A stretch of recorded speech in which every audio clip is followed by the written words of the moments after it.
Are you sure? Oh, no. We'll see if it's true first. Out torches. Forward.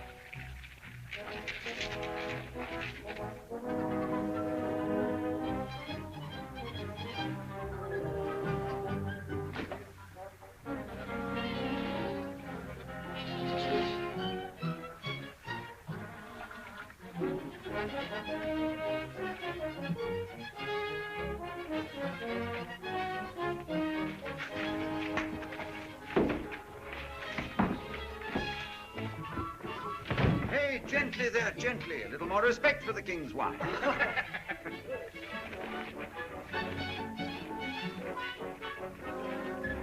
And we'll drink it to your health, old fancy face. And to the downfall of His Majesty King Louis XI. Well, I'm glad you reminded me. Oh, no. Why give yourself the trouble, René? Why? To help him forget what we look like. I don't think he'll remember us. Will you, Sour Britches? He's a little soft in the head, aren't you, Uncle? You see? Oh, he isn't any softer in the head than I am. Exactly.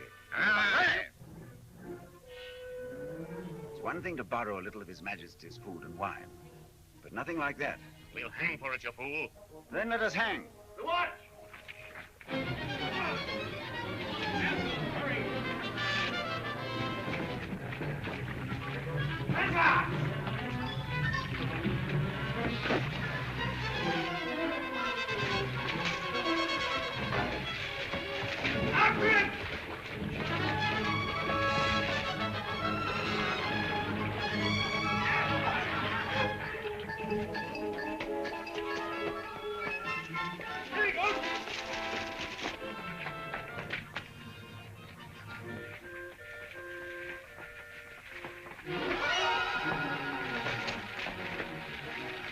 Must be somewhere. Come yourself that way. The rest follow me. Don't you fire! Get up and close the tree!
Good morning, Father. Now, what trouble are you in? Well... No, don't tell me. I'd better know nothing whatever about it. Ah, but you wound me, Father. You wound me deeply. I've just returned from the country. My first thought is naturally of my foster father. I fly to your domicile, and how am I received? Like a fly in the soup. In the first place, you haven't been in the country because you couldn't get through the Burgundian lines without wings. And if there's one man in France who has not got wings, it is you, Francois. And in the second place, I hear that you were drunk every night last week in the Fur-Cone Tavern with a wench who rejoices in the name of Fat Margot. Oh, that's not true, Father. I choose to believe it. Have you ever shown me anything but ingratitude? Brought me anything but misery since I took you in at the age of 6? Ah, that is true, Father. At 7, you were an expert in breaking windows. Is that the milk? Yes. At 8, you stole a chicken from the spit of Master Ledoux. Small, thin chicken. Don't cloud the issue. At 11, you stole a goat. Yes. The fat goat. And at 14, you were carefully avoiding your classes at the university to spend your days fishing, gambling, and writing questionable verse. Yet I took a master's degree. You can't deny that. And for what? So that you could become the foulest example of laziness and loose living it's ever been. Open in the king's name. What have you done? Nothing. I just came from the country. Open, I say! Tell them you were sleeping. You saw no one. I'll not tell a lie, Francois. That's all right, but you don't have to be chatty either. Open!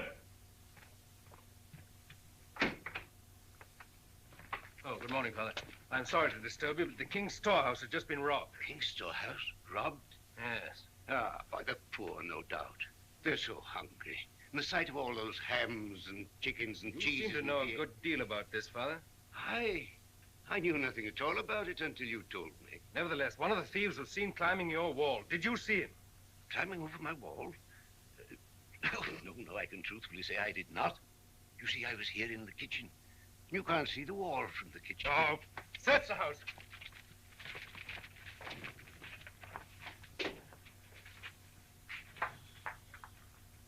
Is this your breakfast? It was my breakfast. Upstairs, quick! Hurry!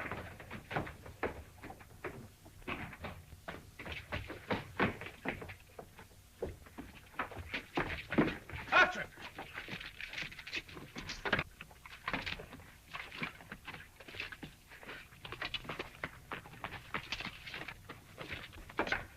I'll see you again, Father.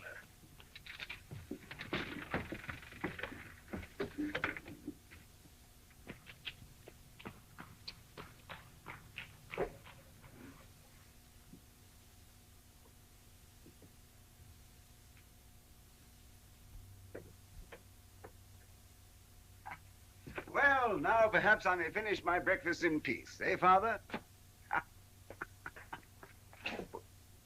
You come with me.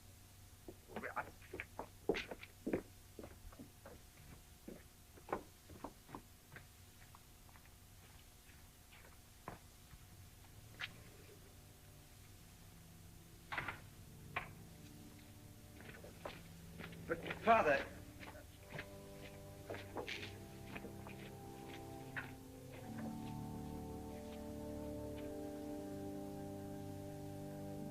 But, Father, it'll soon be daylight, and I...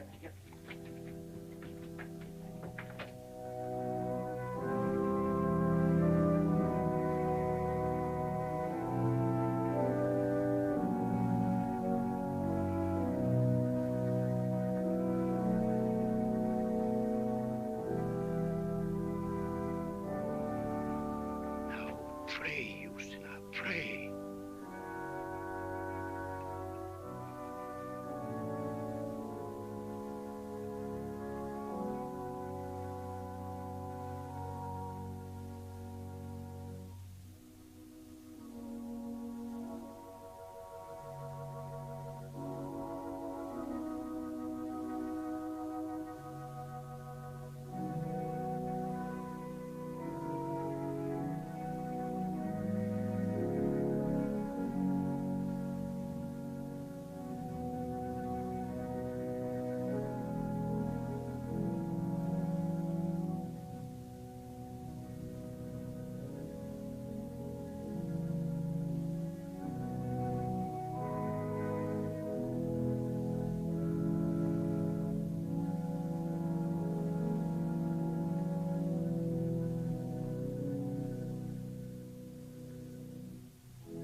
Go on, play.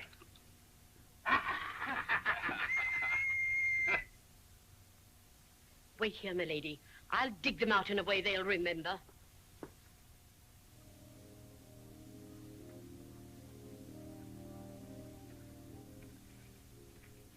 I was afraid you'd gone.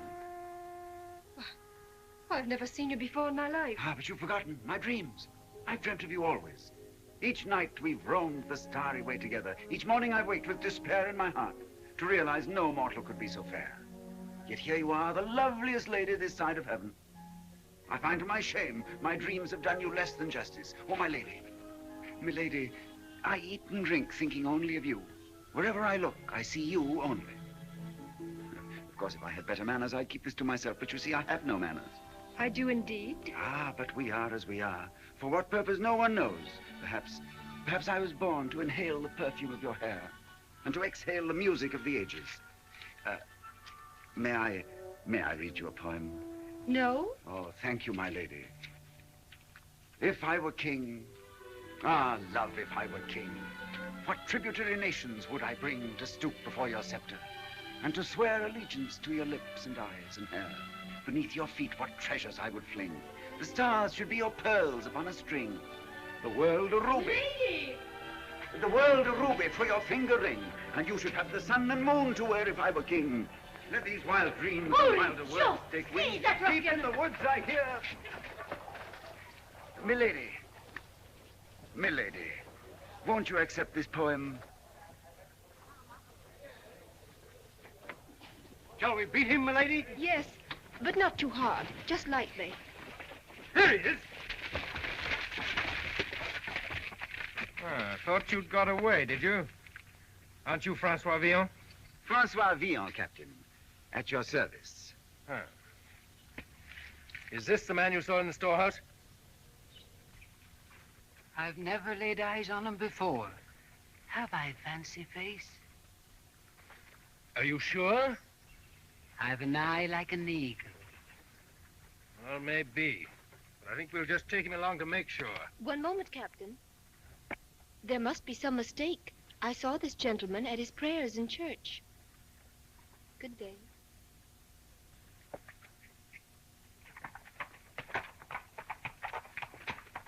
Well, let the gentleman go. But only for the time being. All right, forward. Goodbye, Sir Britches.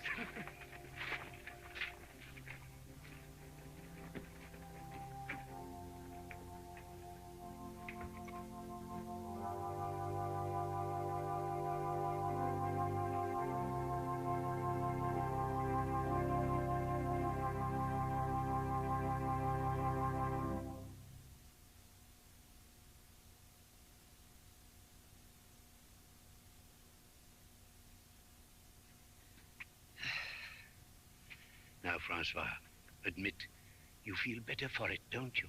I do, Father, I do.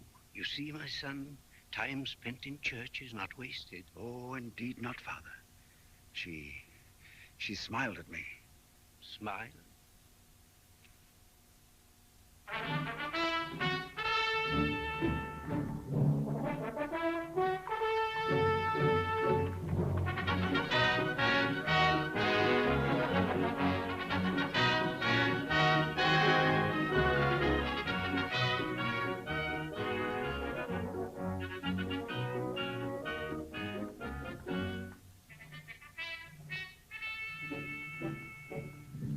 Catherine.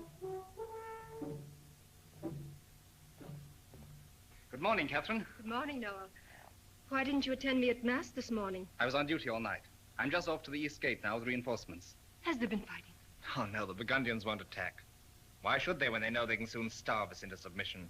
But are we to wait for that and do nothing? The longer we delay, the weaker our people get, while the Burgundians grow stronger each day. Why don't we attack them and get it over with? Have we no arms? Have we no men to fight for us?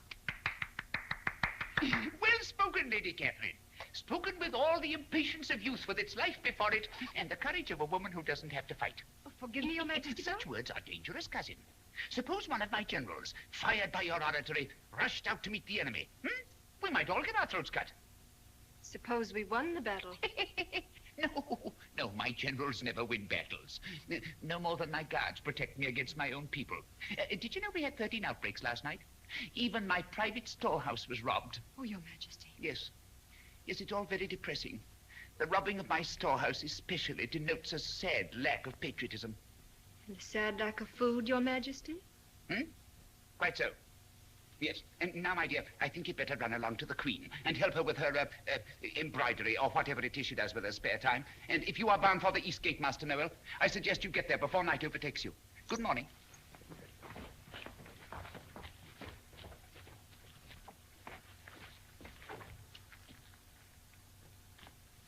Dosini, what brings you here? I've just come from a meeting with a delegation of the citizens of Paris.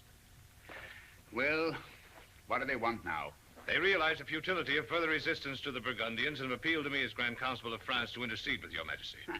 Perhaps they would like me to abdicate and surrender the city? They feel by making terms with the enemy, we would save further risk to life and property. Yes, the good citizens of Paris are much concerned with their lives and their property. They say such an act on your majesty's part would assure your being sainted in history. Hmm?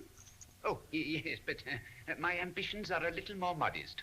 Tell the good committee we already have one St. Louis. Two might cause confusion. Good morning, my dear Dosini. Good morning, sire.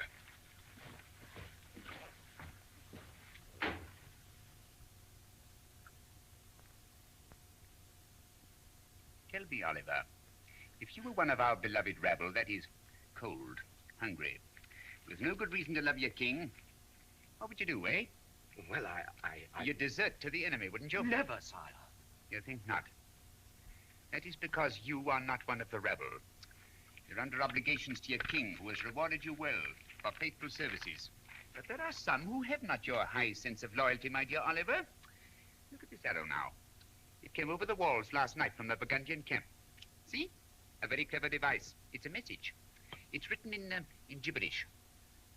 But the one for whom it was intended would understand it. Wouldn't it be interesting to know who that one is? Eh, Oliver? Yes. Yes. It must be someone important. The Burgundians wouldn't go to all this trouble to send a billet doux to a serving wench. And it must be someone with power. Someone very close to me. Am I making you nervous, Oliver? No, sire. I know that your majesty trusts me. Yes. Yes, Oliver. I trust you across the room. And that's farther than I trust anyone else. Well?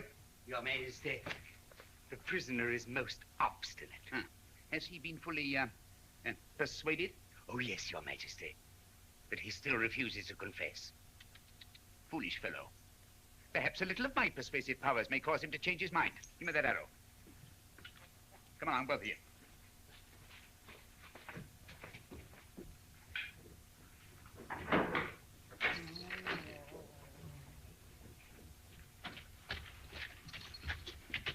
Nasty smell down here, as if the cook had burnt the roast.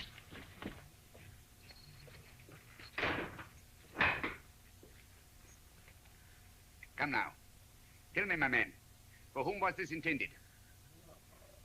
Come. Why bring all this suffering on yourself? Better use your tongue while you have it. He still has his tongue, hasn't he, Tristan? Yes, your majesty. Now, do be sensible. After being watched for days, you were seen picking this up. You plucked it from the ground and hurried away with it. You were followed first by one, then a second, then a third. You took to your heels, but they brought you down. Now, you'd better speak while you can speak. Where were you taking it to? Where, I say, where? Where? Lord, for Colman Tavern. Mercy. Mercy. And for whom was it intended? Eh?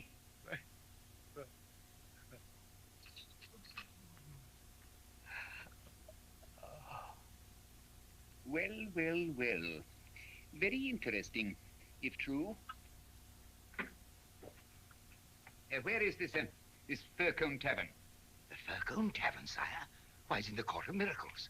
A hell spot, frequented by wantons, cutthroats, beggars, thieves, the scum of Paris. Very interesting.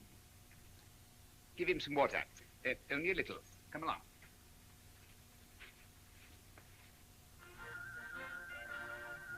Here we go.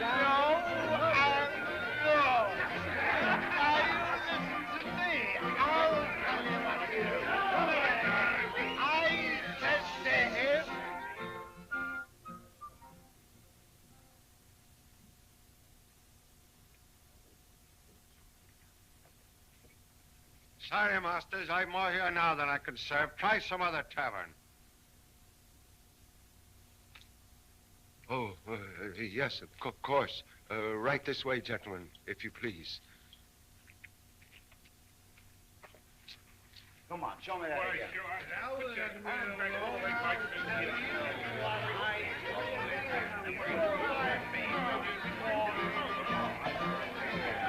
seated, gentlemen. Now, what is your pleasure, my masters? A demi-flagon of Burgundy. Let me have it. Artis, I numbskull, you want to have us all hanged? Give me the note and break that shaft into kindling. Give me flagon of Burgundy. At once, my masters. Once. There's one for the gibbet. Here, Tristan. But who is the other one, sire? The traitor. Patience. I hesitate to even mention his name until I'm quite certain. But the man confessed it to me. Ah, but under what persuasion? Under similar conditions, I'd confess to the burning of Rome, even to playing the fiddle. Why, hello, gentlemen. Get off my lap. Not till you buy me a drink, Birdykins. Will you kindly remove yourself? No, Pussykins. Why don't you ignore her? The wine, gentlemen. Oh, yes, and bring 2 big spice steaks. Here. And some bread and cheese. Your change, master. Lady, please. Why, we can stay drunk for a month on this. No, you must give that... Oh, no, you don't. My generous lover. Come on. Ah, Larry. Hello, Jack. Hello, all of you. Food and wine for everybody.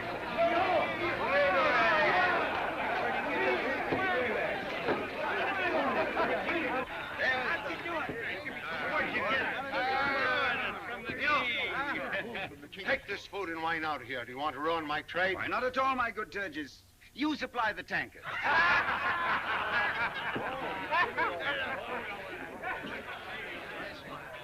Why, you get. I'm sorry to see you in such bad company. And you, Colette, with Father Time himself. Oh, Father Time, lay not thy frost upon this budding flower. On bitter seas of passion tossed, forgive its tiny hour. And thou, get.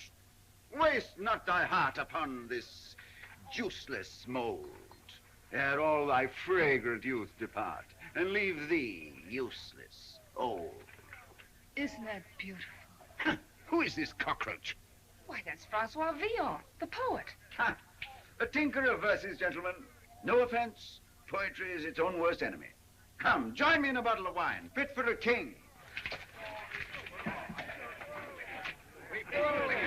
We borrowed that from the king. You get it. Well, there. Here's to King Louis. May the hide rot in his carcass, and may the Burgundians take the city away from him. Oh, better still, may they take him away from the city. For he who does nothing gets nothing, and he who dares nothing deserves nothing. To king nothing. You drink more than is good for you, my friend. What can a man do but drink when France is going to the devil and a nincompoop sits on the throne? I suppose you could do better if you were king? I don't wish to appear boastful, Brother Longnose, but I should think a child of 2 could do better. Really? Really?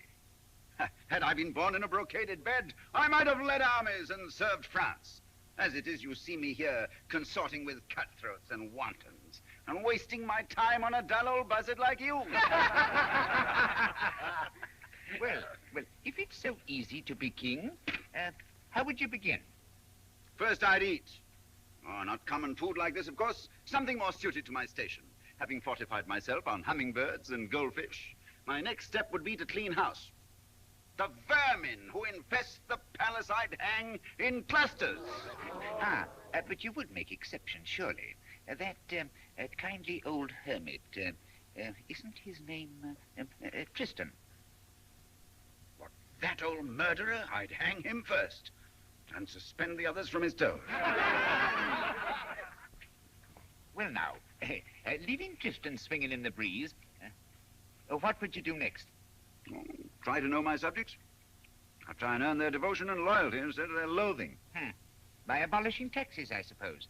No, by abolishing despair and substituting hope. By knowing the longings in their hearts, as a man of the people would. Seeing them as they are and admitting that their vices are as deep-rooted as their virtues, I'd treat them as my children. instead of as my enemies. So, by knowing the worst in them, I bring out the best in them. You should have been an orator, my friend. I am an orator. Thank you, my subjects. And now, where's that boar's head?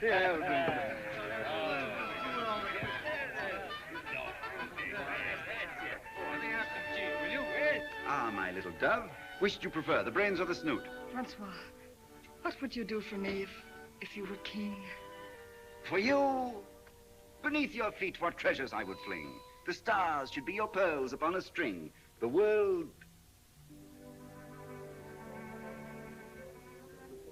The world a ruby for your finger ring.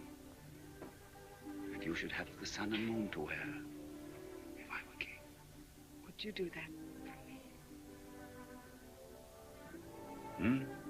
I said, why did you write that anyway? I never heard it. Oh, I don't remember. You lie like 7 hounds of hell, you snake. You wrote it for some other wench. I swear on my hereditary honor. You haven't any hereditary honor. Oh, may the Stygian flames burn my tongue to a crisp and scatter the ashes in the sticks. You don't have to get poetic. You're a dirty liar, and I can tell it by the look in your eye. You're a two-faced, double-dyed, deceiving abuse, and I only wish I could think of something to... Here, clown, for your rhyme. Thank you, my lady. That's more than I usually get. I suppose you're going to keep it, you dog. Francois, you must leave. Hurry, they came back. Who? The watch? Yes, the guard at the storehouse betrayed you. They tortured him. I told you you'd hang us all. The minute they left, I hurried along here on the chance of finding you and warning you. And they followed you.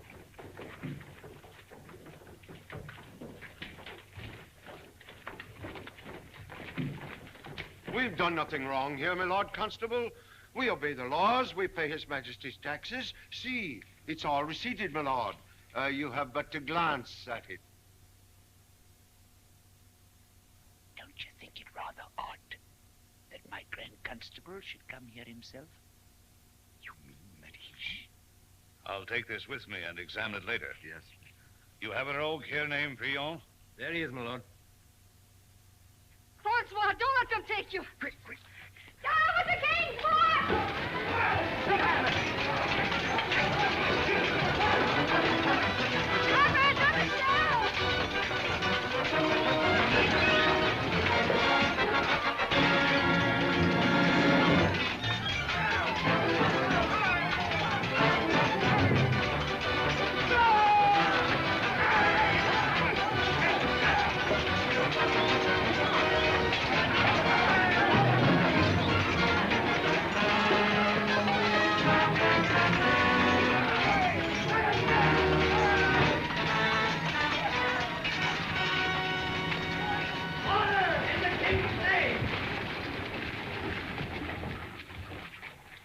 Drop your arms, all of you.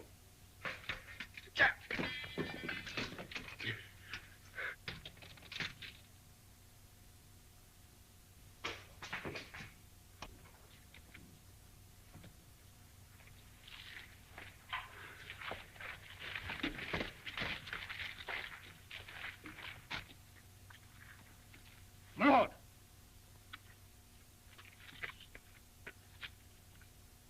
Pretty night's work, Master Villon. Devaux, Lafarge. So it was you, my dear Dulcini. Take him out and hang him. No! One moment, young man. Who are you to interfere with the king's justice? I am the King's Justice. Your Majesty. Long live the king! Greetings to you, my loyal subjects. And especially to you, Master Philosopher. Kneel, Francois. The king! I'm afraid it's a little late for etiquette. Quite so. Captain, arrest the leaders and take them to the palace dungeon. Your Majesty.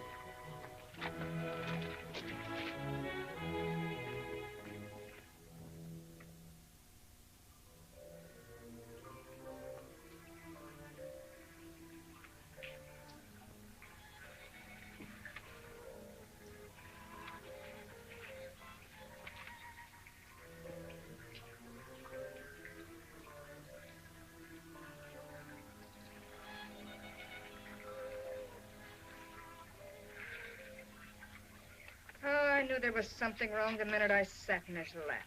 I suspected him. Well, if you suspected him, why didn't you say something about it? Oh, well, it doesn't matter anymore. But why did you have to insult him? Why couldn't you keep your mouth shut? Yes, and the way you're going to hang everybody. Upside down. You leave him alone, you. Can't you see he's writing poetry? Fine time to be writing poetry. What time could be finer? If a man isn't inspired by his own death, he's beyond inspiration. Now, here is our epitaph. Epitaph? What's that? Oh, usually something good about somebody bad. After they're dead. Oh. O brother men who after us shall live, let not your hearts be hardened to our fate. For if some pity to ourselves ye give, then shall yourselves the warmer mercy rate. You see us here, 5, 6, strung up in state, once goodly flesh that throbbed with blood and wine, and now the stench, where worms and maggots dine, while we the bones in moldy ashes fall. Let no one laugh at our absurd design, but pray to God that he forgive us all.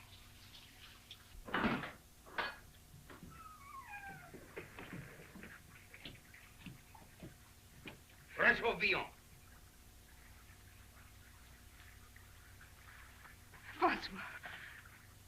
Francois, don't leave me. I'm afraid I must. But I'll come back. I always come back. But this time you won't. Oh. We'll meet again, sometime, somewhere. I promise. Now smile. I want to remember you that way. Come on, smile. Then say something funny. Funny? Oh. Here goes Francois, child of France, to swing into his final dance. His neck, at last, shall have the chance to weigh the tonnage of his pants.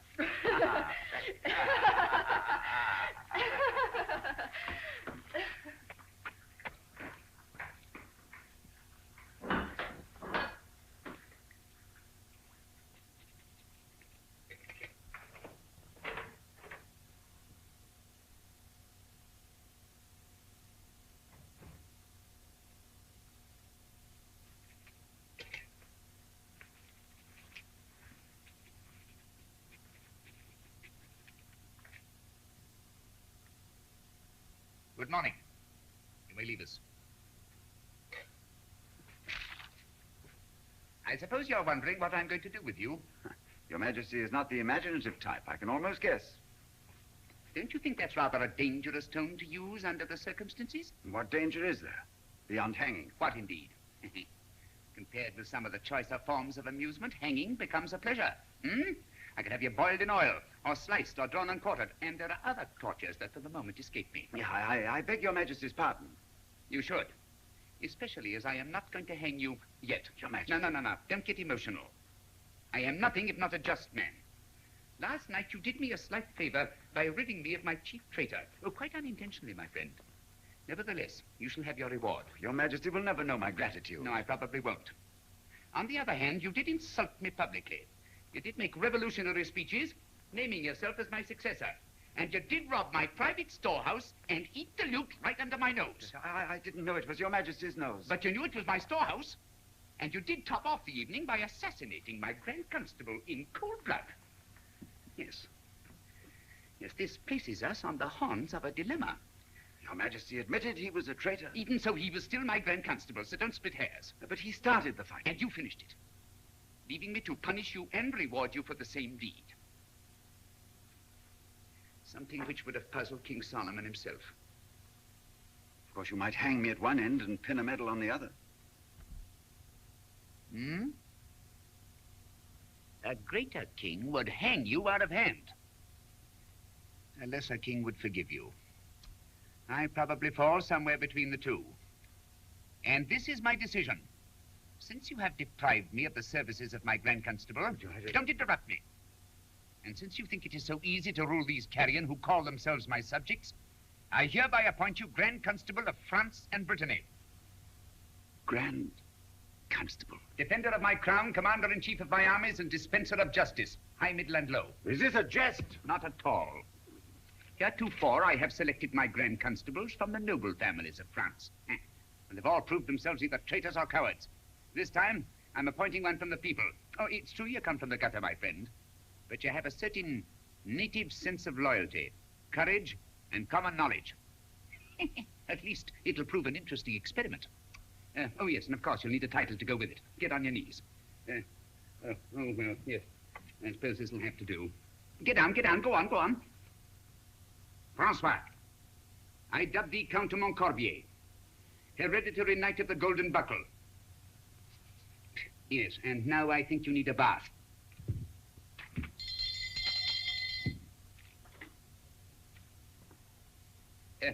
Show the Count de Montcorbier to his rooms. This way, my lord.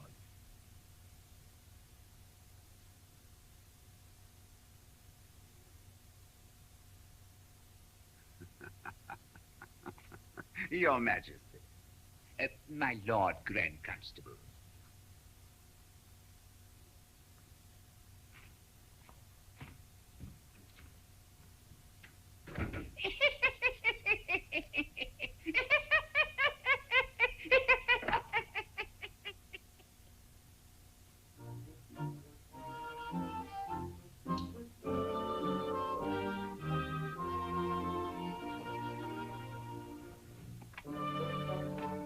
Lord Tristan.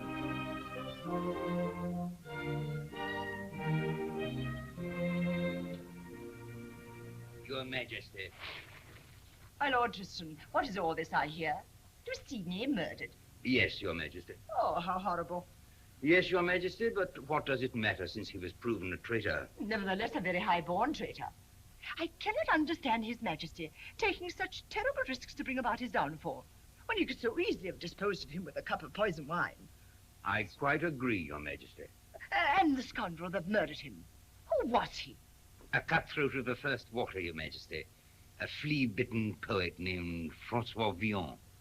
Francois Villon? What is it, my child? He's the one I told you about, Your Majesty. The one who accosted me at the church. Oh, the scoundrel. Hanging's too good for him. I should inform... Oh, I beg of Your Majesty not to. The poor fellow's in enough trouble as it is. If Your Majesty will permit. The purpose of my visit is to inform you that His Majesty requests the immediate attendance of the court in the throne room to meet with the new Grand Constable. New Grand Constable? Who is he? The Count de Montcorbier, Your Majesty. If I may say so, Your Excellency is greatly improved. Thank you, Oliver. I'm glad you think so. I feel as slippery as a worm. No. And your quarters, Your Excellency. I trust Your Excellency approves of them? My Excellency approves. Very nice, very nice. I suppose I have larger rooms for more formal occasions. Why, of course, Your Excellency. You have your state chambers, your private trial room, your personal torture chamber, and your... That's enough. Now, what do I do? Do, Your Excellency? You govern. You govern France. Oh, yes, of course, I govern.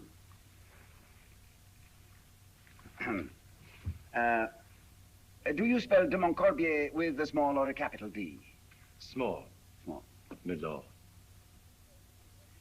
Now, we'd better start at the beginning. We are still besieged by the Burgundians, I believe. At last reports we were, Your Excellency. Well, that takes care of that. Now, the food situation. Oh, we have enough for 6 months. Well, that seems to take care... Who has enough for 6 months? Why, the palace and the army, my lord. And what about the people? The people? Oh, you mean the people? Yes, that's who I mean. Oh, the people are hardly a military factor, my lord. No, of course not.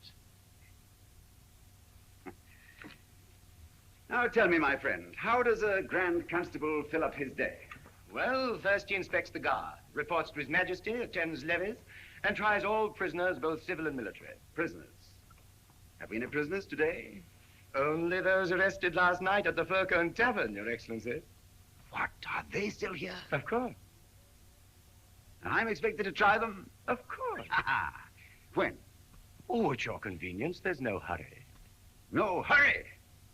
If you'd been shut up in a slimy dungeon, fearful, hopeless, thinking each moment were your last, you'd know whether there was any hurry or not.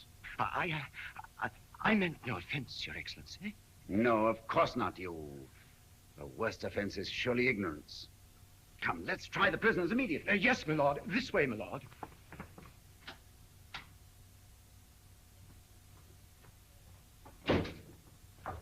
This way, my lord. His Majesty's compliments. And will you attend him in the throne room to meet the court? My compliments to His Majesty. But I have some prisoners to try immediately. But, my lord, I hardly think His Majesty will enjoy being kept waiting. Neither would the prisoners. Come on, Oliver. But, my lord...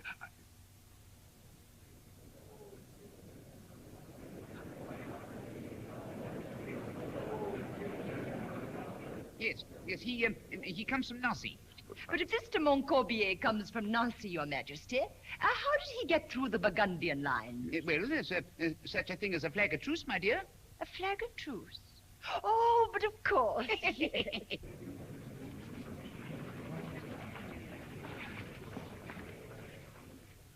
Well?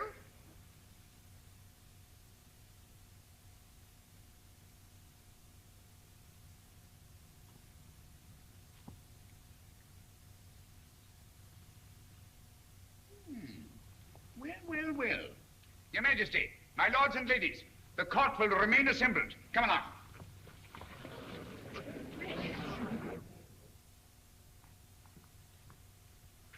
My lord.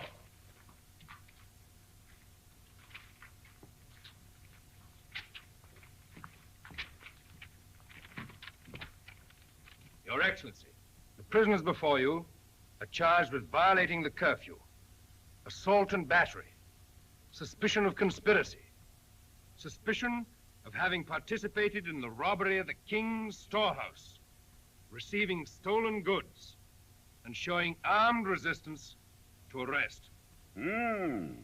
Give me their names.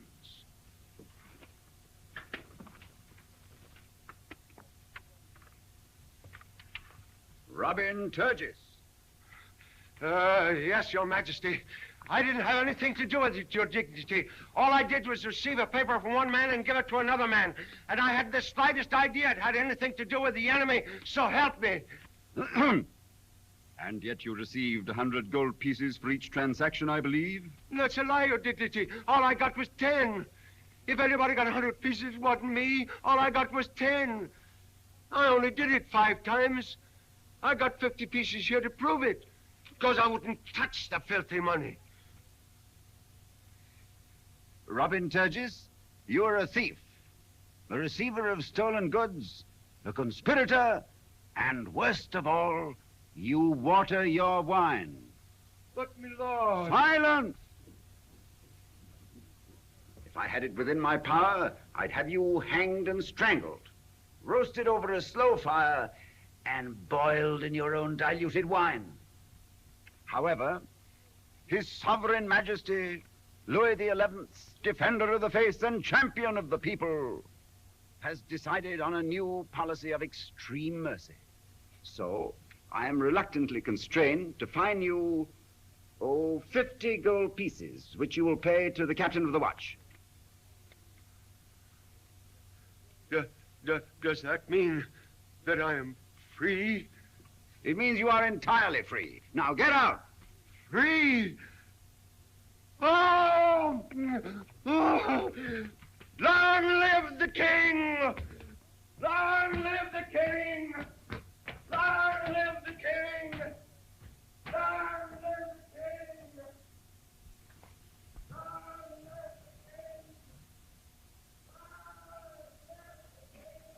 Next, we have René de Montigny, Guy Tabary, Colin de Cailleux, Cazin Cholet, Jean Leloup. As fine a bunch of rascals as I've ever seen. Are you guilty or not guilty? There must be some mistake, my lord. Not guilty, Your Honor. I was home in bed. I'm only a poor locksmith, Your And Honor. I studied for the cloth, Your Excellency. Silence! René de Montigny, you were seen leaving the king's storehouse in company with the gentleman on your left and that arch rogue, Francois Villon. That's a lie, Your Honor. Villon was with me all the time the storehouse was being robbed. Oh, and How did you know the storehouse was being robbed? You just said so. Didn't he say so? Oh, I don't know anything about it. I was home in bed. Ladies, ladies, you must not disrupt the dignity of this court. Silence! Now, René de Montigny, did you rob the king's storehouse or didn't you? Storehouse? Why, I didn't even know he had a storehouse. Neither did I. I'm just a poor but honest locksmith, and I was home in bed. So was I. We were all in bed. It is becoming more and more evident that a grave injustice has been committed. Since you were all home in bed, you can't possibly have robbed His Majesty's storehouse. Probably this Villon did it all by himself. That's a lie. He was with me, I tell you. I won't ask you where.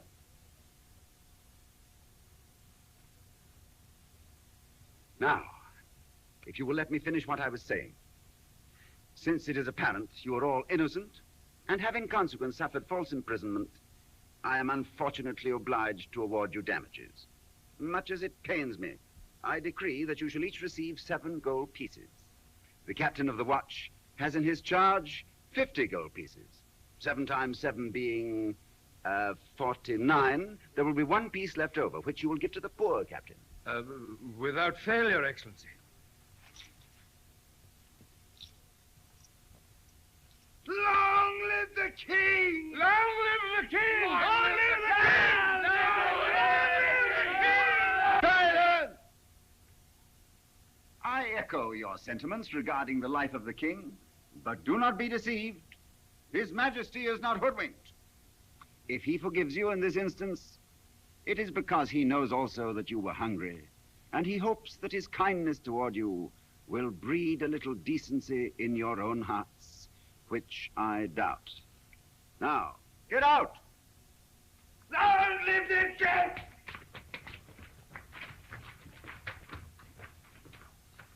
Could I ask a question, my lord? No, you may not. Just one moment, Captain. You may go. Lord.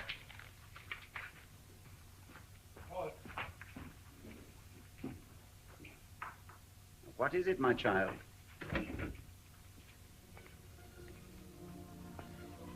Could you tell me if Villon is safe? At the present time, yes.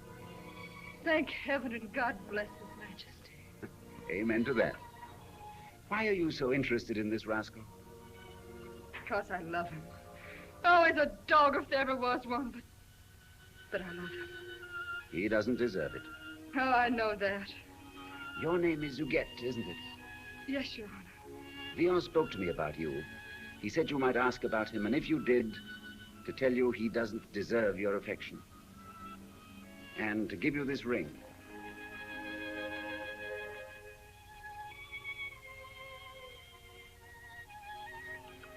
Isn't he wonderful?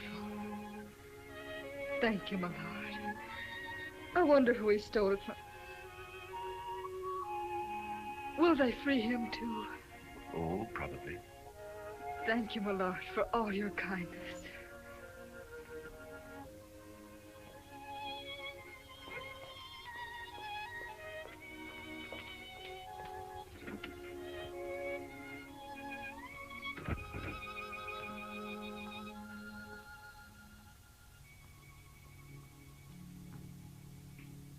Good morning, my lord. Oh, Tristan, how do you like my new magnanimity? I think Your Majesty will live to regret the whole joke. Well, the trouble with you, Tristan, is that you've no sense of humor. You're looking at a new Louis, Tristan. You have just seen my new method of dealing with habitual criminals. We don't hang them. We cover them with gold. And now, my dear Lord Constable, would you deign to meet my queen and my court before they collapse from utter exhaustion?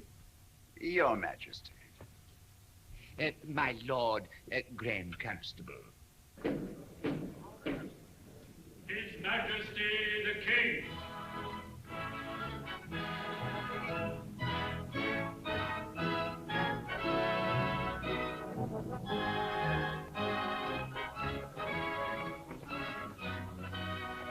My dear, this is the Count de Montcorbier.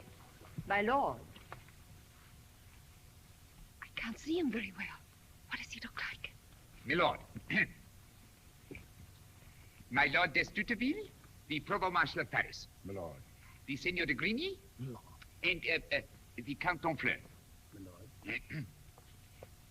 General Barbizier, General Dudon, General Salière, the Count de Montcorbier. I was saying, Your Majesty, I'm not familiar with the name of de Montcorbier, though heraldry is my dearest hobby. Well, I can't say the same for the name of Dudon, General. Ever since you won the Battle of Montlhéry, I have watched your success with increasing enthusiasm. But I did not win the Battle of Montlhéry. Oh, yes, of course. Yes, you lost it, yes. But there was the Siege of Liège. We lost that one too, my dear Count. Oh, did we? I'm so sorry. Come along, come along. We must talk about your battle some other time, General.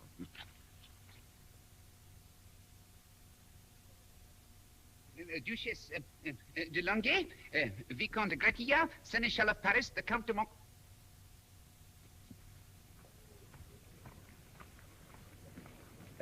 You must think this rude of me, but my name is de Montcorbier. Silly, isn't it? I looked at you, and I nearly forgot my name. No doubt your lordship has many important things on his mind. No, I've nothing on my mind at all.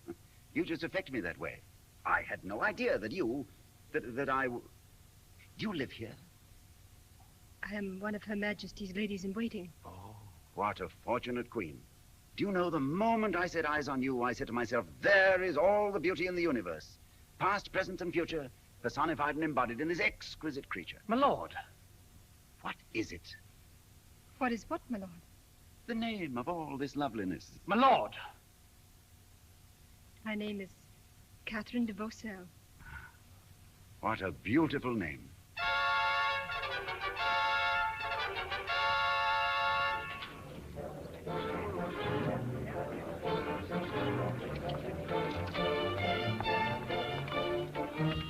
Your Majesty, a herald from the Duke of Burgundy has entered the city under flag of truce. He demands audience. Admit the herald of Burgundy. Your Majesty, if the terms of surrender are at all reasonable, I should be very tempted to accept them. Would you? The army is extremely unsettled, Your Majesty. Desertions every day, Your Majesty. Thank you. I shall remember what you have said.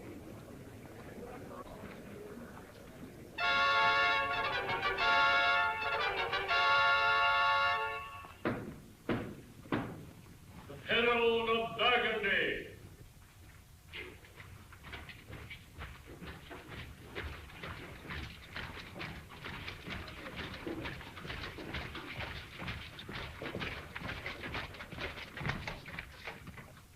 You have something to say, Sir Herald?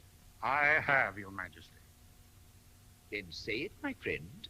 In the name of the Duke of Burgundy and his allies, assembled in overwhelming forces outside the walls of Paris, I hereby summon you, Louis of France, to surrender this city unconditionally and to throw yourself in confidence upon my master's mercy.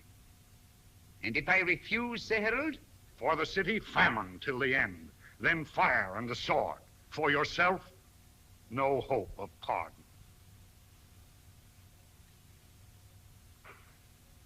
And if I surrender the city? For yourself and your court, an honorable retreat to the Duchy of Épinay. You mean a dishonorable retreat, huh? Who are you? The Count de Montcorbier, Knight of the Golden Buckle, Grand Constable of France, Chief of the Armies, dispenser of all justice, high, middle, and low. No, don't bother to look around. I am replacing the traitor who was in your master's employ. And don't make any more movements like that, or I'll have you hanged and sent back to your master in a bag. You have bad manners, my friend, and you rate yourself too highly. You're not the envoy of a conquering hero, but the servant of a group of shabby little vassals, rebellious serfs of a noble lord. Now, go back and tell them this. Kings are great in the eyes of their people, but the people are great in the eyes of God.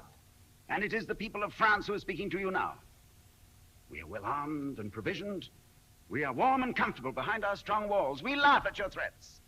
But if we who eat were starved, if we who drink were dry, if we who are warm were frozen, our answer would still be the same. We laugh at you.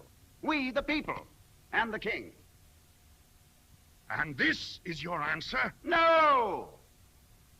No, not all. We give you 1 week to disband and get out. If at the end of the week you are still cluttering up the outskirts of our city, we will attack and destroy you to the last man. Now, we don't wish to be annoyed further. But your majesty. You heard my Lord Grand Constable? Get out. Yes. Yes, there's nothing else you can do. Get out.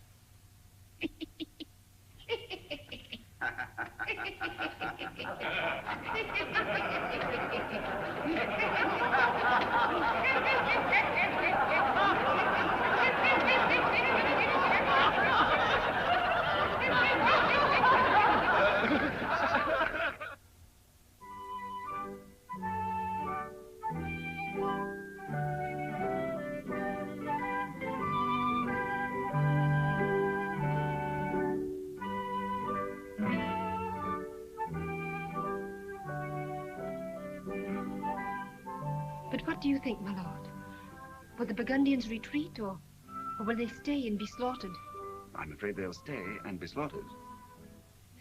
Will you attack at dawn or during the night? Which would you prefer? Well, I should think... Oh, you're making fun of me. Oh, my lady, I'm smiling because my heart is singing, and because I love your faith in the French. We will attack at dawn or dusk or noon or midnight, and we will win. How well you talk. Yes, I only hope I can fight half as well. But you may be killed. Not if I can help it. And yet, what a glorious death. To die for France. Yes, it's better than some I can think of. But death in any form should be avoided, if possible. Will you wear my kerchief into battle? Aren't you afraid it may take my mind off the fighting? My lord. My lord. The generals are assembled in the council chamber. Oh, I'll attend at once. Very well, my lord. Generals? Council chamber? I've called a council of war. Council of war? Then we shall know very soon when you will attack. Very soon. Will you bring me word? Of course. But where shall I find you? I'll wait here. Here? It might take long. I wouldn't mind. You might catch cold. Do you think so? If we choose some little corner you can call your own. Out of the draft. Well, you might find me behind the 4th door on the left, on the 3rd floor of the new East Wing. If you can remember it. It's engraved on my brain in letters of fire.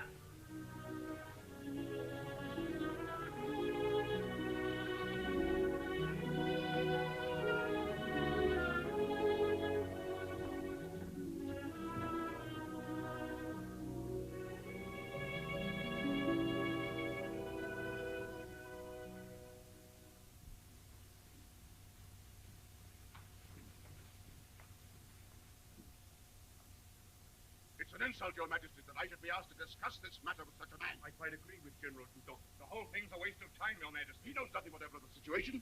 His answer to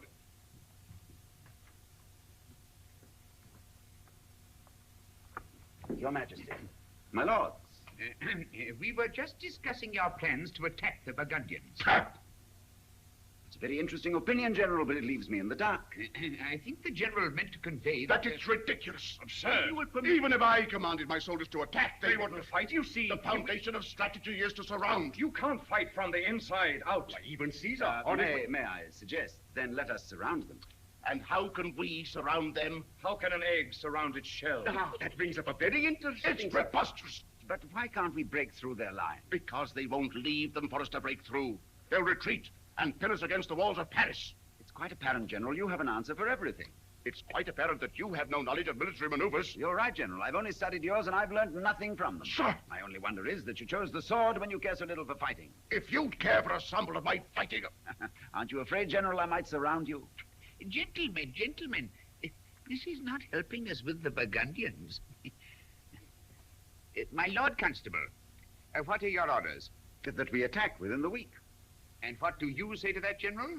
Even if I commanded such a thing, my soldiers would rebel, because it is ridiculous, asinine, imbecilic, and insane. There is your answer, my Lord Constable. I order you to attack within the week. And I refuse. Your Majesty, have I your permission to rejoin my command? Yes, my general.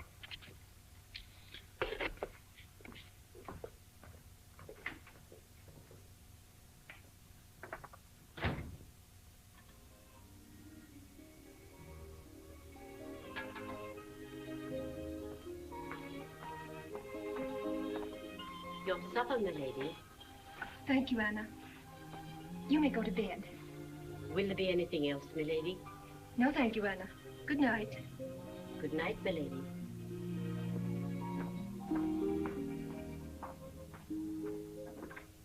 In that way, I'm sure we would succeed. But, my dear Count, without the support of General Dudon, who seemed quite adamant to your plan, it would be useless for us to attempt what you suggest. But, my dear General, if I...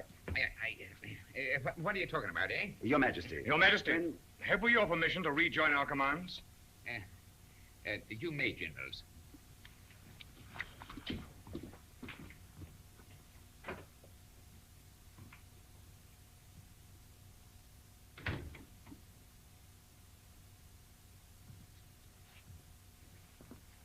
Oh, my lord.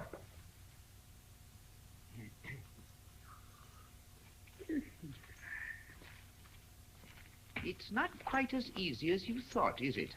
Your Majesty, if you will give me a little time... Yes. But you haven't much time, have you, my dear Count? I don't quite understand, Your Majesty. Didn't I tell you? No, I suppose I didn't. Well, now, let me see. You freed 8 prisoners from the Fir Cone Tavern and gave each of them a small present, eh? Yes, Your Majesty. What did you do about the 9th prisoner? But there were only 8. Only 8? Now, I could have sworn that there were 9. Tristan, how many prisoners were taken from the Fir Cone Tavern? 9, Your Majesty. 9, yes, but that would include... That's right, Villon. Francois Villon. That rogue is always raising his ugly head, isn't he? I still don't understand, Your Majesty. And yet I believe I'm speaking perfectly plainly, my dear Count. I am asking you what sentence you are passing on a ruffian who resisted arrest and murdered one of my officers while doing so. What would you suggest? Boiling him in oil or breaking him on the wheel? Nothing so melodramatic, my dear Count. As I said before, this Villon rendered us a slight service, which we are repaying with a week of exalted splendor. A week? A week exactly. And at the end of that week, I shall expect you to build me an extra fine gibbet and from it, hang Master Villon.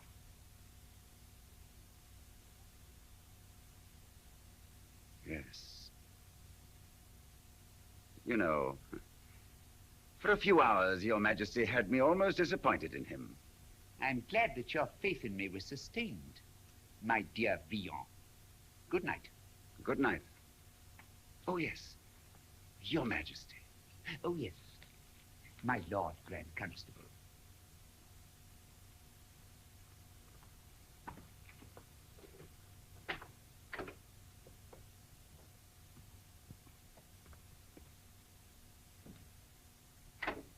Your Majesty, what if he escapes? He won't escape. I've taken care of that. But did you see his face?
Were you intending to leave the palace? I was thinking of taking the air before retiring. Oh, but His Majesty doesn't want anyone to leave the palace at night. Only with an armed escort. Yes, of course. That's a wise precaution. In that case, I'll take the air on the battlements. Good night. Good night.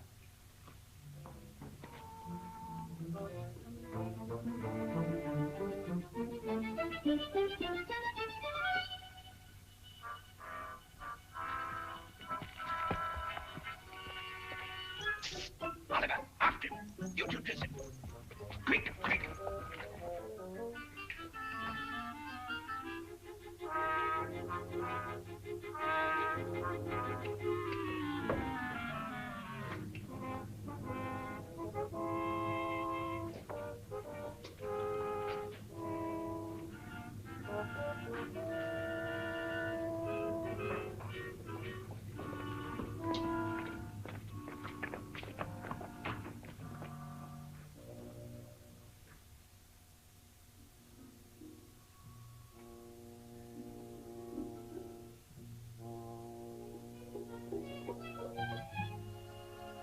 Oh, there you are. I was afraid you'd forgotten. How could I?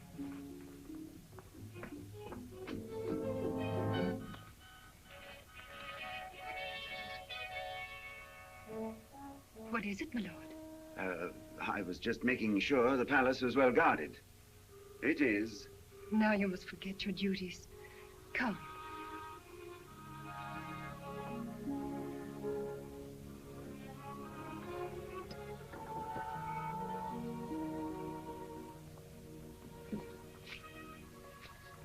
Sit down. Thank you.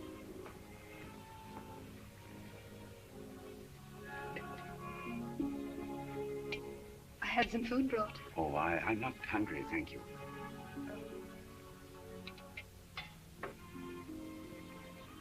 You're not comfortable. Let me put a cushion behind you. Now, when do we attack? We don't. We don't. It seems you can't fight from the inside out or the outside in or anywhere, in fact, if you're afraid of the enemy. The generals were very firm about that. The scurvy cowards. Why didn't you throw them out of their commands? Too many of them. More than I could replace to attack in a week. Well, then attack in 2 weeks. His Majesty only gave me one. Well, how can he expect you to do in a week what the others haven't done in a year? Because I said I could. I said it was easy. His Majesty is proving to me that it isn't. Oh. It's a pity. Because I think now I'd be quite willing to give my life to save the city. And to make you proud of me. Oh, my lord.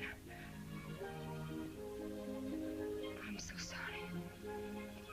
I had visions of the city free again. Food coming through the gates. And travelers from far-off places. Hunts in the forest of Fontainebleau. And I wanted you to take me on a picnic in the spring. I might not have been able to anyway. Why not? Oh, the spring is some time off, and time does strange things to people, doesn't it? I wonder in what misty isle the voice of Sappho thrills the air. In what green valley of the Nile does Cleopatra still despair for Antony, the debonair? The wind has blown them all away, the good, the bad, the foul, the fair. Where are the snows of yesterday? Who wrote that? Oh, a person of no importance, who is to be hanged. What a pity. You shouldn't feel too sorry for him. Such wretches are born and live in the shadow of the gibbet. They're starved and tortured. The slightest wrong they commit is punishable by hanging. So when at last they do hang, well, they've always expected it. Aren't we lucky we're not in their shoes? Yes, it is nice, isn't it? Poor starving people.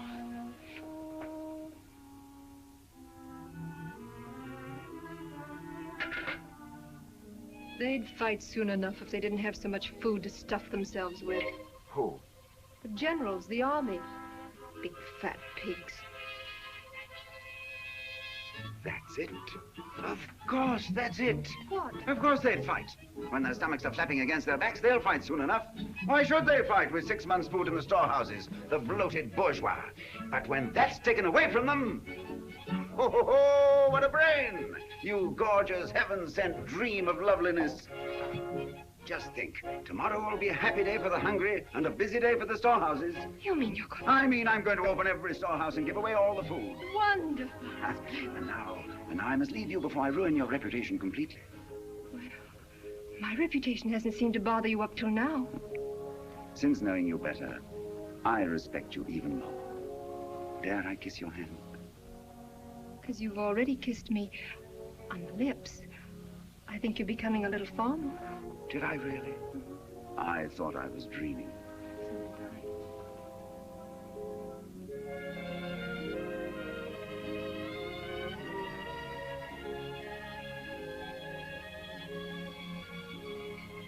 Catherine, I... Yes. Good night.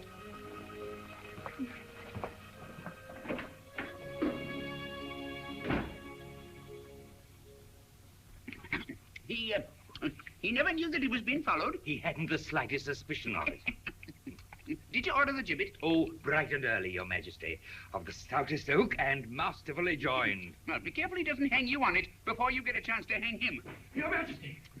Your Majesty! What is it? What is it? He's gone. Who's gone? The Grand Constable. What? Well, why didn't the palace guard stop him? Your Majesty, he took the guard with him. He took the... Tristan, my clothes!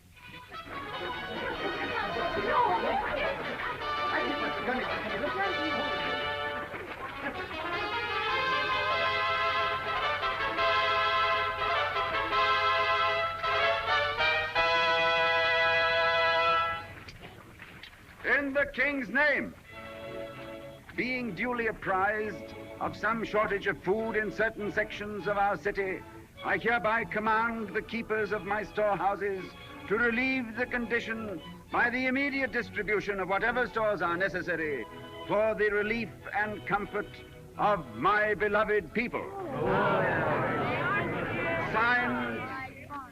Signed, King Louis XI's Defender of the Faith.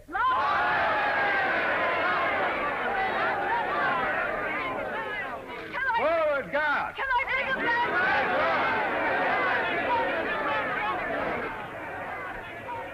But the Lord Constable! Hi! This is an emergency. People are starving. Do as I tell you, or I'll hang you to one of your own meat hooks before you can say Louis XI.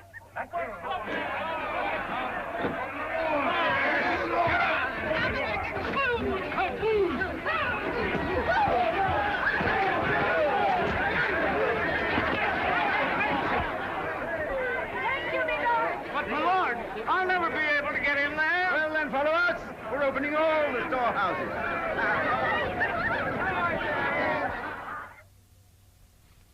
Ah, here's my breakfast at last.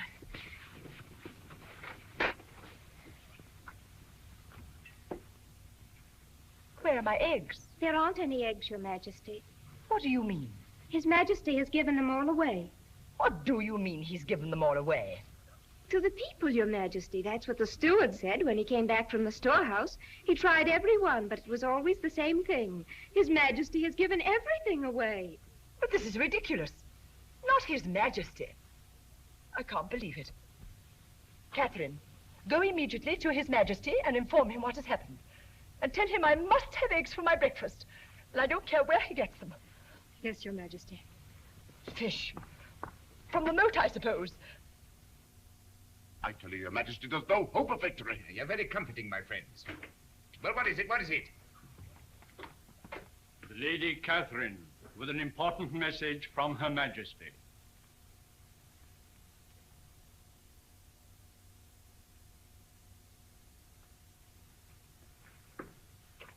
I'm sorry to disturb Your Majesty, but Her Majesty wishes me to inform you that she would like some eggs for her breakfast. Well, wouldn't the kitchen be a good place to try? Oh, she did, Your Majesty, and there weren't any. Really, Catherine, I don't want to appear rude or criticize your mistress, but I'm very busy this morning. I don't know anything about eggs or where they keep them, but I believe usually in storehouses. Well, the steward reports he went to all the storehouses, and there weren't any eggs. That's ridiculous. I have hundreds of eggs. Now, be a good girl. Run along and take your troubles to someone else. I'm supposed to be the king, not the chef. Yes, Your Majesty.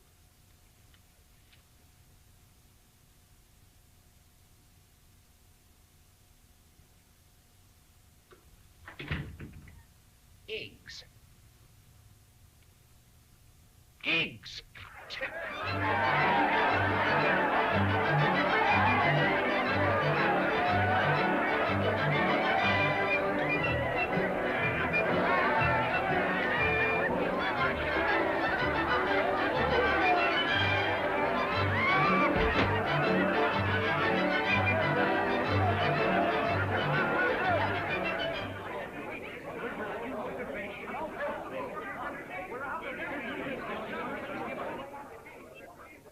What is that? What is it?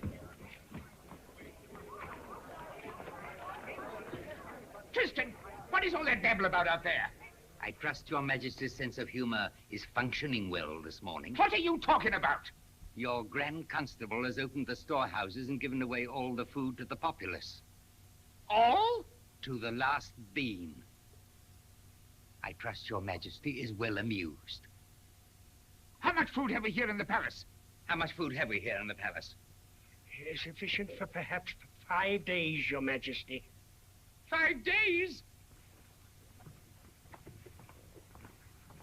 Oh, to be careful, my lord. His Majesty knows. Of course he knows. That's what we intended. Now, forgive me for a few moments. I tried to warn Your Majesty. 5 days. Now, you see, Oh. Good morning. Am I intruding? If so, I can easily pay my respects later. Oh, no. I believe we were just discussing you. Well, how nice. Your Majesty will be delighted to hear that your goodwill mission is a complete success. My goodwill mission? I presume you're referring to the giving away of all my food. Exactly. It would have warmed Your Majesty's heart if you had seen how gratefully it was received. No doubt. No doubt. But permit me to ask you one simple question. What do you propose to do when all Paris is starving? But, Your Majesty, France is full of food. The country outside is groaning with grain. Mountains of flour, mildew in the mills. The pigs beseech you to accept their fattest hams. All we have to do is to go and get them. And to do so, I suppose you suggest we fly over the Burgundian lines. Oh, no, not at all, Your Majesty. We can fight through them. Don't you think so, generals? Your Majesty's ears must have burned. Never have I heard such lovely things said about a living monarch. Everywhere it was, God bless our gracious Louis, and long live the king! Long live the king!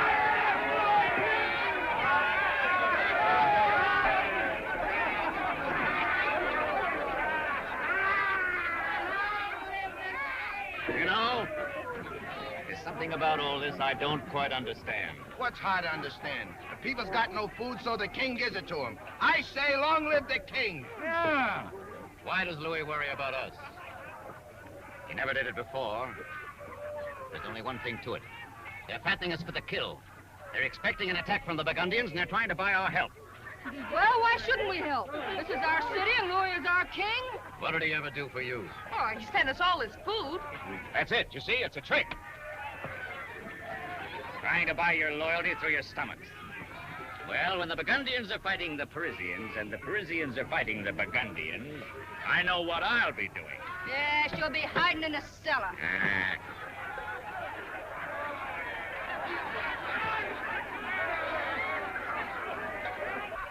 My child,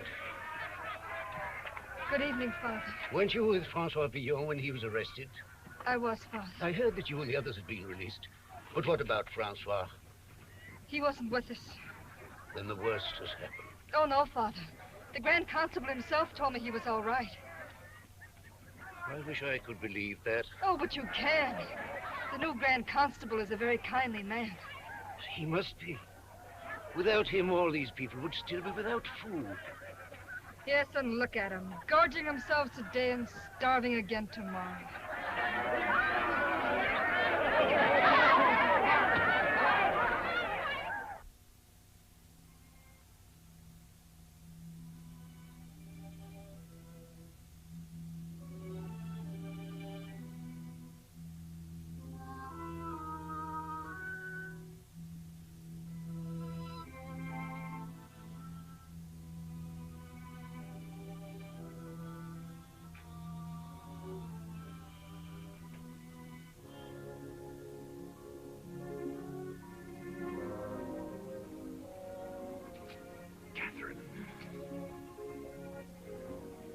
Well, it's happened.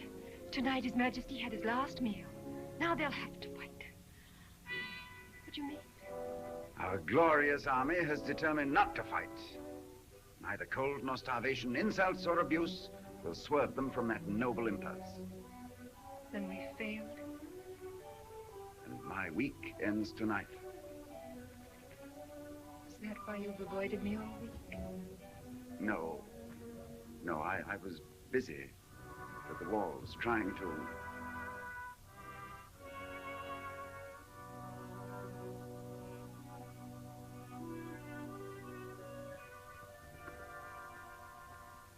Why? Catherine, have you ever asked yourself where the Count de Montcorbier came from? No. Did it ever occur to you that perhaps he came from the Court of Miracles? Oh, my lord, for a minute you had me thinking you were serious. Catherine, I am Francois Villon. Francois Villon? Gutter poet. Companion of the finest company of cutthroats, rogues, thieves, and murderers that France can boast of. But why did you do this to me? I never intended to. It started as the jest of a king. And then I loved you. Love? With all the meaning that the word can have in paradise. Love? I could not give you any godlier thing if I were king. Go. Please go. Please.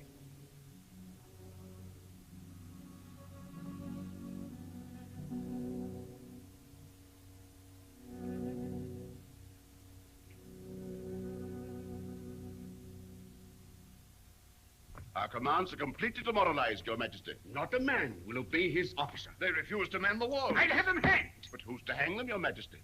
They will not man the walls until they're fed.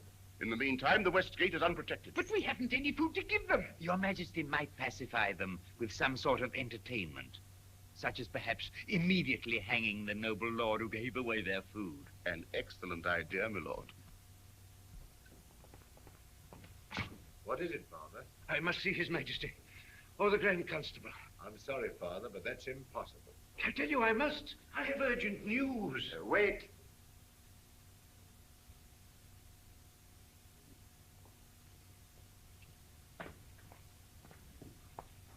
What is it, Father? My lord, it is very urgent that I see His Majesty.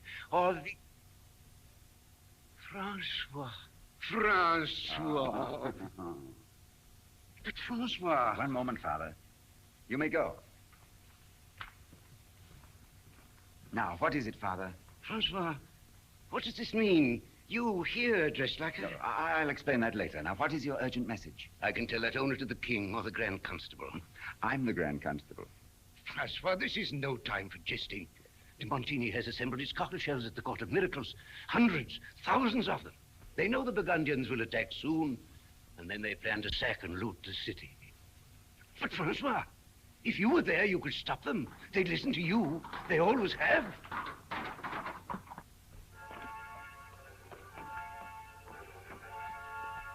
My lord! What is it? The Burgundians have attacked. They've already broken through the west gate. Then it's too late. Too late. No, Father, it's not too late. You say my friends will listen to me. Then perhaps they'll follow me.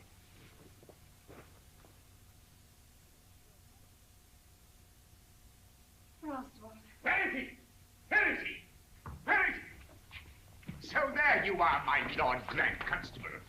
You failed, haven't you? And failed miserably. Arrest him! After him! After him!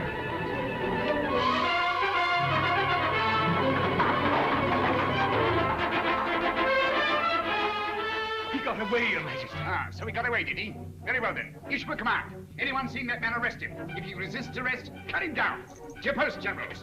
Do your best, and God save France. We've been fools long enough. So while they're doing the fighting, we'll sack and loot the city. We'll never get a chance like this again. Hey, that's only part of it. I want you to remember this. If the Burgundians take the city, we were helping them. On the other hand, if the city should win, we were helping the city. We were on our way to the walls when we thought we saw some Burgundians in a house. We took after them, and during the fighting, the thieving Burgundians took the silver. That's all very fine, but I'd like to know this. Who's going to lead us? Why, I am, of course. You! And I don't want any part of it! Why, for 2 whites, I'd... Why, for 2 whites, you'd murder your own mother.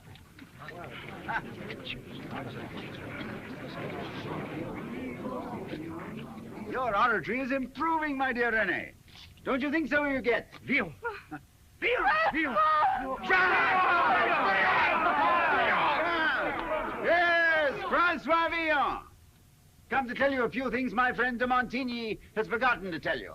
Now, we all know there is no honor among thieves, so I'm not going to talk to you about honor. And I'm not appealing to any patch of decency I know you never had. Now, as you stand there, the city is falling. Falling to thieves like ourselves. Cutthroats who have come all the way from Burgundy to take what belongs to us. Beggars to beg the bread from our beggars' mouths. Cut purses to cut our purses. And Max to mash our women. Are we going to let these poachers move in on our preserve? These country louts show us how it's done. No. Are they going to starve us to death? No. Then I tell you this. There is no city that can be conquered unless it wants to be. And whether they like it or not, we are part of the city. Yeah. The part that knows how to fight, or don't we? Why, of course we do. Good, then let's fight. I say let us fight! Come on, to the West Gate!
Completely overwhelmed, sir. We should retire and defend the palace. Yes, yes. Get my horse. My lord!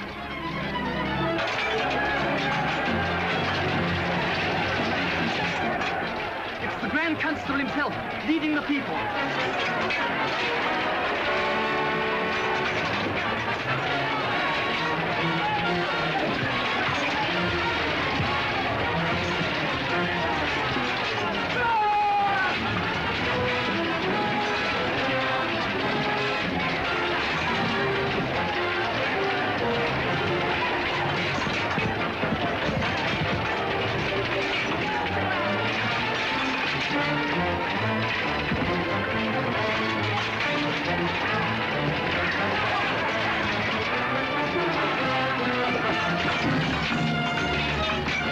It's a rout. They're on the run. Quick, our horses.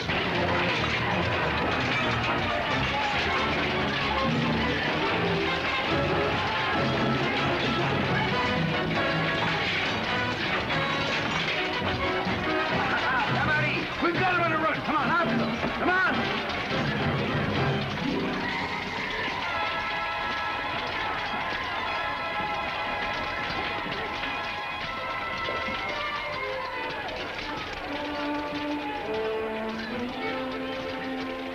Basil. Quick, father. Master Noel. Yes, sir? Take some men and arrest that traitor. Traitor? You heard His Majesty's orders. carry them out. Come, gentlemen.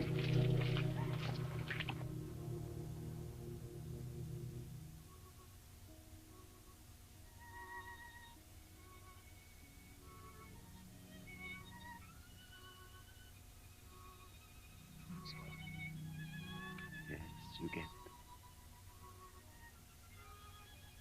Don't leave me. I won't.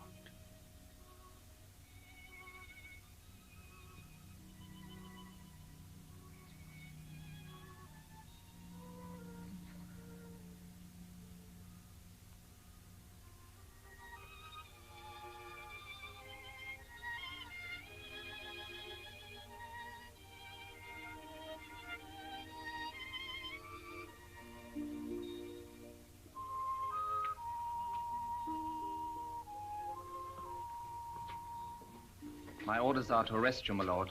Arrest? Why, this man I'm has... sorry, Father. His Majesty's orders.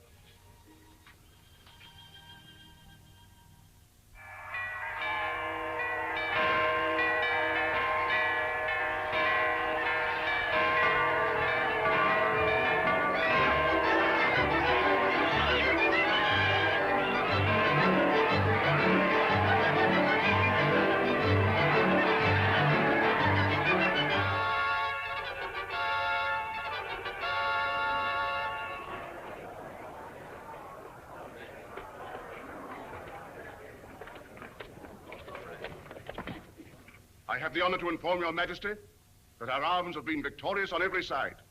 The Duke of Burgundy and his armies are in full retreat. Well, well, well. You have done wonders, General. Oh, not entirely alone, your majesty. I have received able support from General Salier and General Barbisier.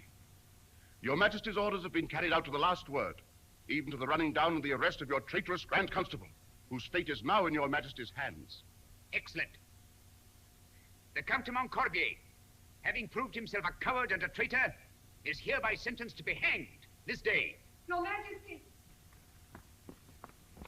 Your Majesty, a great injustice is being done. Last night we were facing defeat when the city was saved by Francois Villon. Yes, Francois Villon. The man you know is the Count de Montcorbier. The one your Majesty has just sentenced to death. But, Your Majesty. Very interesting. Continue. Your Majesty, if you will permit me, this reverend gentleman will prove to you conclusively that what the Lady Catherine has said is true. Yes. But surely your majesty will not listen to... I shall hear the reverend gentleman.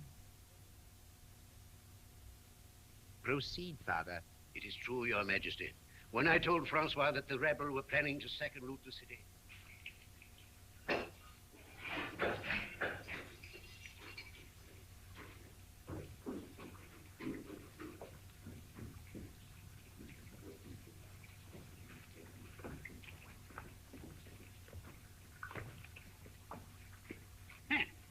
Good morning, Master Cutthroat. Oh, don't tell me I'm to have the honor of your personal escort to the gibbet, Your Majesty. I have been given to understand that you and some other footpads had something to do with the defeating of the Burgundians last night. Is that true or is it not? Answer me, yes or no? Well, suppose I did. Well, only this, my friend. But once more, you've made everything very complicated. You have a devilish talent for seating me on the point of the sword of justice, and it's becoming uncomfortable in the extreme. I'm sorry I have no cushion to offer for your Majesty's comfort. Now, please spare me your witticisms. It's difficult enough trying to be King of France. I found that out, Your Majesty. Huh? You know, that's the first nice thing you've ever said to me. Yes, well, now, Francois Villon, in recognition of your heroic but murderous services to the crown, I hereby commute your sentence of death to life imprisonment. Life Don't interrupt me. You shall be imprisoned within the confines of our beautiful France, to wander or dally as you see fit. The stars shall be your roof, and your bed, the lush meadows of Normandy or the warm sands of Brittany. Yes, that's almost poetry, isn't it? Poetry. The most beautiful I ever heard, Your Majesty. Yes, but as you are an inveterate mischief maker, rabble-rouser, and sower of dissension, I forbid you to ever show yourself again inside the walls of Paris. You can have the rest of France, but I must have peace. I sympathize, Your Majesty. You're to be turned over to the custody of your foster father, who will see to it that you leave Paris before dawn tomorrow. Now get out. Your Majesty. My lord, oh, get out, Catherine. One more thing. The Lady Catherine. Catherine? It may interest you to know that it was through her intercessions that your neck has been saved. Before you leave the palace, the Lady Catherine would like a word with you.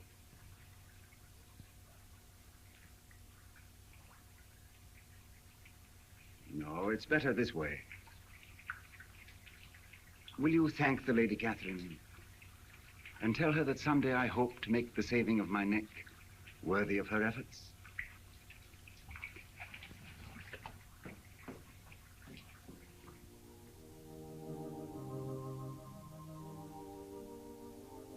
He told me to tell you that this was the end, my lady. If something can have an end that never had a beginning, that he's going on hoping to find a further understanding of the things that have now come to him. Father, when did he leave? About an hour ago, my child. What road did he take? I promised not to tell. Was it the east? No. The south? I promised not to tell. Oh, thank you, Father. Thank you.